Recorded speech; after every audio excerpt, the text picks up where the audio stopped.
Hello friends, कैसे हो आप सब लोग। आप देख रहे हैं एक्सक्विजिट ज्ञान। मैं हूं वरुण और आज का हमारा जो टॉपिक है वो है सेक्शन 10 एविडेंस एक्ट का। वीडियो को शुरू से लास्ट तक पूरा देखना और मेरे चैनल को सब्सक्राइब कर देना। एविडेंस एक्ट का सेक्शन 10 डील करता है उन चीज़ों से जो कि कही जाती हैं या की जाती हैं कॉन्स्पिरेटर्स के थ्रू। किसके रिगार्डिंग? कॉमन इंटेंशन या कॉमन डिज़ाइन के कंटेक्स्ट में। इसे समझने से पहले हमें कॉन्स्पिरेसी के कंसेप्ट को समझना होगा। अब कॉन्स्पिरेसी का मतलब क्या होता है? जब दो या दो से ज़्यादा पर्सन्स एग्री करते हैं कोई क्राइम कमिट करने के लिए, कोई ऑफेंस कमिट करने के लिए या कोई एक्शनेबल रॉन्ग कमिट करने के लिए। अब ज़रूरी नहीं है कि वो जो कॉन्स्पिरेटर्स हैं वो एग्री करें कोई क्राइम ही करना है, कोई सिविल रॉन्ग भी वो कर सकते हैं। तो इसमें क्या होता है, जो ऑफेंडर्स होते हैं उनकी मीटिंग ऑफ माइंड्स है। मतलब वो दोनों, आप दोनों या दो से ज़्यादा पर्सन्स एग्री करते हैं कोई गलत चीज़ करने को। वो ऑफेंस भी हो सकता है या कोई एक्शनेबल रॉन्ग भी हो सकता है, तो वो कॉन्स्पिरेसी कहते हैं उस प्रोसेस को।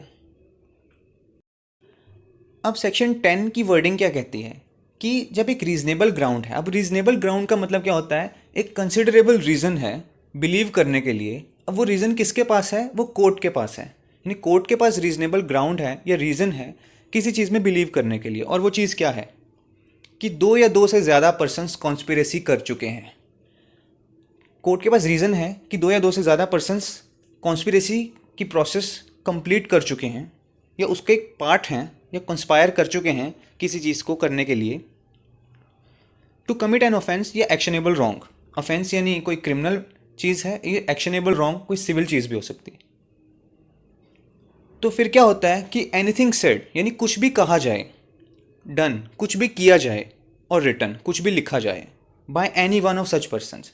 जो कॉन्स्पिरेटर्स हैं यानी कोर्ट जिन पे बिलीव करता है कि वो कॉन्स्पिरेसी का पार्ट हैं, अगर उनमें से कोई एक भी पर्सन कुछ भी कहता है, कुछ भी करता है या कुछ भी लिखता है, और वो जो चीज़ करता है वो कॉमन इंटेंशन के कंटेक्स्ट में करता है, यानी कॉमन इंटेंशन पहले फ्रेम हो चुकी है।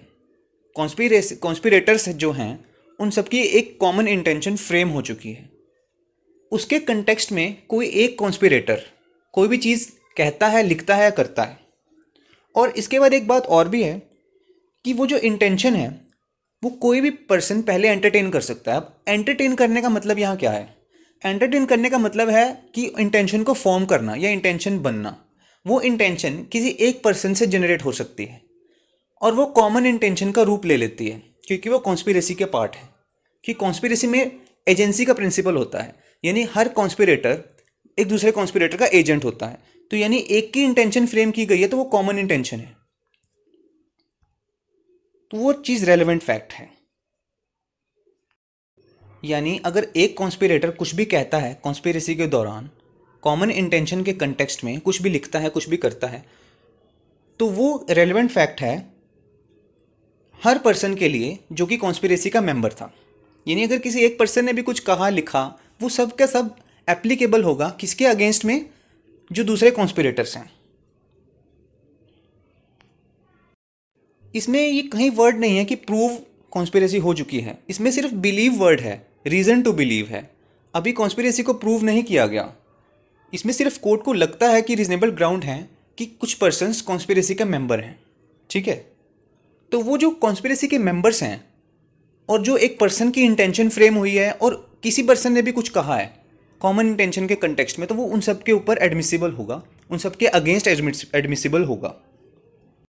अब उन सब के खिलाफ तो एडमिसिबल होगा ही, इसके बाद और क्या चीज़ है कि वो कॉन्स्पिरेसी को प्रूव करने में भी हेल्पफुल होगा कि कॉन्स्पिरेसी एग्जिस्ट करती है। यानी अभी कॉन्स्पिरेसी प्रूव नहीं हुई, ये पहले की स्टेज है। अब इसके बाद जब एविडेंसेस आते हैं तो ये प्रूव हो सकता है कि सचमुच में वहाँ कॉन्स्पिरेसी हुई होगी। इसके अलावा एक चीज़ और भी है कि ये चीज़ें जो कुछ भी कहा जाए, लिखा जाए कॉमन इंटेंशन के कंटेक्स्ट में किसी भी पर्सन के थ्रू जो कॉन्स्पिरेसी का मेंबर है, वो क्या शो कर सकता है कि कोई एक पर्सन पार्टी थी कॉन्स्पिरेसी की। मगर किसी ने कुछ कहा, जैसे किसी ने कुछ कहा, कुछ लिखा कॉमन इंटेंशन के कंटेक्स्ट में, तो ये भी इससे प्रूव हो सकता है कि वो पार्टी जिसने भी कुछ कहा है या कुछ लिखा है वो इस कॉन्स्पिरेसी की मेंबर रह चुकी है, यानी वो पर्सन इस कॉन्स्पिरेसी का मेंबर रह चुका है। तो एक एग्जांपल से समझा जा सकता है। सपोज करो कि 3 या 4 पर्सन हैं, वो लोग आपस में कॉन्स्पिरेसी करते हैं, कंस्पायर करते हैं कि उन्होंने कोई ऑफेंस करना है, जैसे लगा लो मर्डर करना है किसी का, ठीक है। वो कॉन्स्पिरेसी का पार्ट बन जाते हैं और फिर उनकी कॉमन इंटेंशन फ्रेम होती है, जैसे कि वो प्रिपेयर करेंगे कि कैसे प्लान बनाएंगे कि कैसे उन्होंने ऑफेंस कमिट करना है।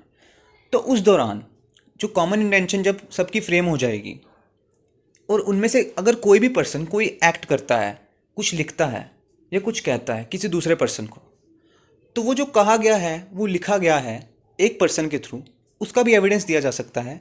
और वो जो चीज़ होगी एडमिसिबल, वो दूसरों के अगेंस्ट में होगी, उनके फेवर में नहीं होगी।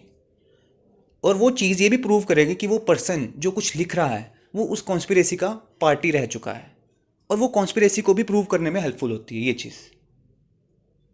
अब इसमें एक केस है, Ram Narayan Popli versus central bureau of investigation. इस केस में कहा गया था कि अगर एक कॉन्स्पिरेटर है, वो भी कॉन्स्पिरेसी में आया ही नहीं है या फिर वो कॉन्स्पिरेसी को छोड़ चुका है, जब वो चीज़ें कही गई या लिखी गई किसी भी कॉन्स्पिरेटर के थ्रू, तो वो उस कॉन्स्पिरेसी का मेंबर उस वक्त नहीं था, लेकिन बाद में बनता है या पहले बनकर वो कॉन्स्पिरेसी का मेंबर छोड़ देता है। तो वो चीज़ें जो कही गई हैं, लिखी गई हैं किसी भी कॉन्स्पिरेटर के थ्रू, वो उस पर्सन के लिए भी, उसके अगेंस्ट भी एडमिसिबल होंगी। दोस्तों वीडियो अच्छी लगी तो लाइक कर देना, मेरे चैनल को सब्सक्राइब कर देना। Bye bye, take care.